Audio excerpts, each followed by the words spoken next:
आम्ही निघालो शेगावला जायला गजानन माऊलीच्या दर्शनाला। मग काय स्टेशनला आलो, ट्रेनची वाट बघत, ट्रेन काय आलीच नाही लवकर। मग काय वेदांत आणि मी काहीतरी टाईमपास करायचा म्हणून आमचं हे बूमरँकमध्ये चाललेला व्हिडिओ काढायला, तेवढ्यात त्याची मम्मी आली, म्हणे डिलीट कर जायचं, तोंड बघा कसं केलेलं। मग काय ट्रेन आली, ट्रेनमध्ये बसलो व दिसली शेगाव कचोरी। पण आमच्या मॅडम एवढ्या रडत होत्या ना, कारण आम्ही आईला घरी ठेवलेलं।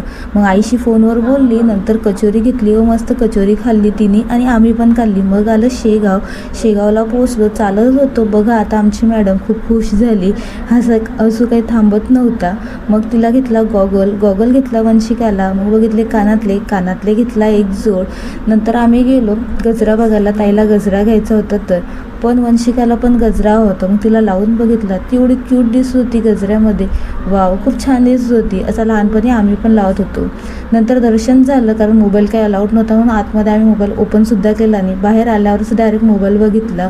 नंतर निघालो रिटर्न घरी यायला रिटर्न निघालो। महाराष्ट्र पण खूप लेट झालेला, फायनली मलकापूरला पोचलो।